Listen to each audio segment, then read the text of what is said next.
Fala aí galera, vamos dar continuação aqui à nossa aula de economia. Para iniciar o nosso papo aí sobre os pensadores da economia, vamos fazer um breve retrospecto ali na antiguidade, para depois a gente falar ali sobre os fisiocratas, os mercantilistas. Depois veremos também alguma coisa sobre os clássicos, os principais deles. Mais para frente vamos ver alguma coisa ali dos neoclássicos. E depois vamos falar ali sobre a economia de John Maynard Keynes. Então nós temos que na Grécia Antiga as primeiras referências conhecidas à economia aparecem com Aristóteles, que aparentemente foi quem cunhou o termo economia, que nada mais é do que casa, ou lar, ou morada, e nomos ali significa regra, costume, leis. É muito comum também a gente achar o termo de cuidar da casa, né? E Aristóteles fala ali em seus estudos sobre aspectos da administração privada e sobre finanças públicas. Mais à frente, os pensadores de Roma não deixaram nenhum escrito formal ou notável na área de economia. A lei da usura e a questão do lucro justo são exemplos breves de debates econômicos em que se envolvia a Igreja Católica Romana. Importante ressaltar aqui, tem um filme que é uma boa referência para o início ali do que a gente chama ali do sistema financeiro, que é o filme Mercador de Veneza, que é baseado numa obra de Shakespeare com o mesmo nome. Esse filme retrata bem essas características da época sobre a formação do que hoje conhecemos como bancos, pois, dada a lei da usura, nenhum cristão poderia emprestar dinheiro ou fazer negociações desse tipo com outros cristãos. Porém, os judeus poderiam emprestar para os cristãos. Então, eles se reuniam lá em Florença, em Veneza, em Milão, naquelas praças, e sentavam nos bancos dos guetos para fazer suas negociações de empréstimos à cobrança de juros. E também vale ressaltar que os judeus também não poderiam emprestar para judeus, mas eles poderiam emprestar para cristãos. Mais à frente passaremos um documentário sobre a formação do dinheiro e do sistema financeiro e vocês poderão entender melhor essas questões. Mas desde já recomendo esse filme para vocês. Nos séculos seguintes, até a época dos descobrimentos, encontram-se poucos trabalhos de destaque sem apresentar um padrão homogêneo, só ligados às questões referentes à justiça e à moral. Não havia uma economia enquanto ciência. A partir do século XVI, observa-se o nascimento da primeira escola de pensamento econômico, que vamos denominar o mercantilismo. Mesmo não representando um conjunto de técnico homogêneo, o mercantilismo tinha algumas preocupações explícitas sobre a acumulação de riquezas de uma nação, ou seja, como uma nação poderia ficar rica. E essas ideias mercantilistas As ideias mercantilistas continham alguns princípios de como fomentar o comércio exterior e entesourar riquezas. Naquela época, o que se pensava que fazia um país mais rico ou uma nação mais rica era o acúmulo de metais. Então, adquirindo metais, eles poderiam ter mais poder de compra e assim aumentar o bem-estar da população. Considerava-se que o governo de um país seria mais forte e poderoso quanto maior fosse seu estoque de metais preciosos. É só lembrar que nessa época, a grande maioria das nações eram governadas por monarquias, onde o poder do governo, o poder estatal, vamos dizer assim, ele era muito forte na economia. Ele controlava muitos aspectos do comércio e o papel de defender as fronteiras tinha uma grande relevância. Então, foi nessa época que a maioria dos países europeus começou ali sua exploração pelas novas colônias, tanto na África como nas Américas, a fim de angariar ouro desses países e assim melhorar a sua economia. Com isso, a política mercantilista acabou estimulando guerras, enalteceu o nacionalismo e manteve a a poderosa e constante presença do Estado na economia. No século XVIII, a fisiocracia, a escola de pensamento francesa, elaborou alguns trabalhos importantes. Os fisiocratas eles defendiam a ideia de que a terra que era a única fonte de riqueza e que havia uma ordem que fazia com que o universo fosse regido por leis naturais, absolutas, imutáveis e universais, desejadas pela providência divina para a felicidade dos homens. E é importante ressaltar essas duas escolas porque até hoje temos a presença e a influência dessas ideias que vão se transformando ao longo do tempo com as atualizações teóricas e muitas vezes também empíricas que os autores vão fazendo em relação a esses trabalhos. Os modelos mercantilistas, por mais simples que pareçam à primeira vista, eles ainda têm grande relevância quando tratamos, por exemplo, de economias como a chinesa, porque a economia chinesa tem uma forte presença do Estado, protege o seu mercado de empresas do exterior, favorecendo as exportações, porque eles querem manter as riquezas do país dentro do país. Então, eles estimulam bastante as exportações e, ao mesmo tempo, eles prejudicam as importações do país. E eles fazem isso através de um controle cambial, ou seja, desvalorizando artificialmente o seu câmbio. Dessa forma, estimula-se os exportadores a prejuízo dos importadores. Já na fisiocracia, começa um movimento contrário, de que, como a fonte de riqueza não era mais somente o ouro ou os metais preciosos, eles deveriam investir em algo que realmente trouxesse riqueza. E a fisiocracia coloca em pauta as questões naturais. Então, eles pensavam, eu estou plantando uma sementinha aqui, está crescendo uma árvore, está dando frutos, está me dando recursos, e isso é o que poderia trazer mais riqueza para as nações.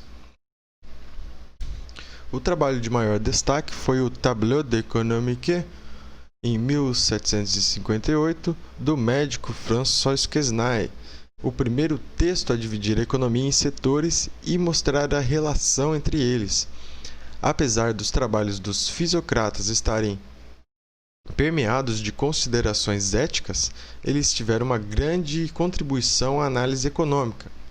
Inclusive, esse Tableau d'économique de François Quesnay foi aperfeiçoado e se tornou o modelo que hoje conhecemos como input-output, ou insumo-produto, criado no século XX, onde até hoje ele é utilizado para fazer análises econômicas. Essa é uma foto que ilustra como François Quesnay pensou no modelo do fluxo da economia naquela época, e essa é uma versão mais moderna, encontrada nos livros de microeconomia. Vocês também podem ver essa versão mais moderna no livro recomendado Fundamentos da Economia, do Vasconcelos. Então aqui descrevemos os bens, o mercado de bens, onde as empresas vendem e as famílias compram, e o mercado de fatores de produção, onde as famílias vendem e as empresas que compram. Sempre que falarmos sobre fatores de produção, estamos tratando sobre terra, trabalho e capital.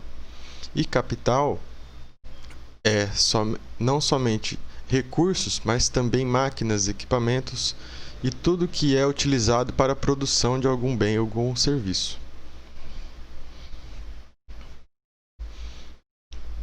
Então, as famílias consomem os bens e serviços que vêm das empresas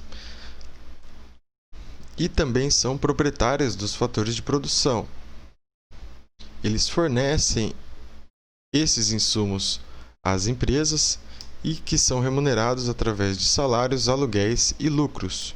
Os salários vão para o trabalho, os aluguéis vão para a terra e os lucros para o capital. Assim, as empresas produzem e vendem os seus produtos e também contratam e utilizam fatores de produção que são vendidos para as famílias e geram receitas para as empresas. Aqui uma versão mais completa do fluxo circular de renda, onde é incluído ali o setor público e o setor externo. Então aqui a gente pode ver como que foi pensado inicialmente ali por François Quesnay e depois com as atualizações inerentes ali ao longo do desenvolvimento da ciência econômica. Na verdade, a fisiocracia surge como uma reação ao mercantilismo. A fisiocracia defendia que era desnecessária a regulamentação governamental, pois a lei da natureza era suprema e tudo que fosse contra ela seria derrotado. A função do Estado era intermediar para que as leis da natureza fossem cumpridas, sem intervir nas mesmas. E aqui tem um conceito importante que surge aí e vai acompanhar todas as escolas que seguem esse pensamento mais liberal, que é o laissez-faire, laissez-passer, uma grande máxima ali do liberalismo, que nada mais é do que deixe passar, deixe fazer, porque eles pensavam que a economia iria se autorregular, ou seja, o governo não tinha que pôr as mãos ali. E isso depois vai ser melhor interpretado por Adam Smith no que ele vai chamar de mão invisível do mercado. É também importante contextualizar que nessa época a burguesia já dominava boa parte dos recursos econômicos e tinha o seu poder cada vez maior dentro da sociedade. E começaram a questionar ali os poderes das monarquias. Também tinha nessa época ali surgido grandes acontecimentos de rupturas nas igrejas, né, como as revoluções protestantes, né, que questionavam ali o poder divino incumbido aos reis, né, e questionavam essa governança, esse elevado grau de intervenção na economia e buscavam por alternativas. A fisiocracia nada mais é do que uma forma de falar sobre physis e kratos, que nada mais é do que regras ou poder da natureza. Para os fisiocratas, a riqueza consistia praticamente em bens produzidos com a ajuda da natureza, em atividades econômicas como a lavoura, a pesca e a mineração. Encorajava-se a agricultura, exigia-se que as pessoas empenhadas no comércio e nas finanças fossem reduzidas ao menor número possível, porque isso seriam atividades supérfluas.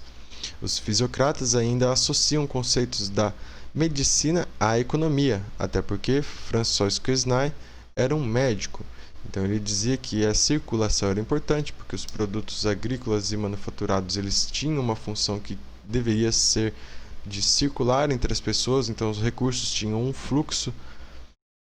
Os órgãos e funções seriam ali o setor agrícola e o setor manufatureiro e financeiro, o setor público também, como a gente viu naquele quadro completo sobre o fluxo de renda da economia, e os fluxos circulares era para onde ia a produção e a renda.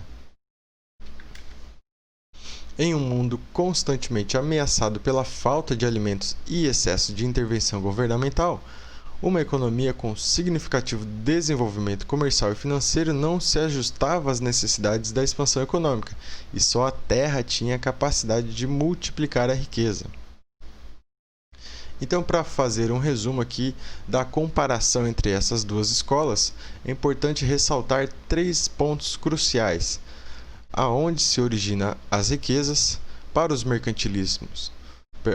mercantilistas, elas vinham do acúmulo de metais e do comércio superavitário, né? Ou seja, um comércio que fosse positivo para o lado da nação em questão. E é importante ressaltar ali um aspecto da ruptura que veremos mais à frente quando falarmos de inflação, que na Espanha, após ali as colonizações, depois que eles conseguiram pegar bastante ouro ali das Américas, aconteceu o primeiro fenômeno de hiperinflação que a gente tem conhecido ali na história, pois na Espanha se acumularam tantos e tantos metais que o valor das coisas começou a subir.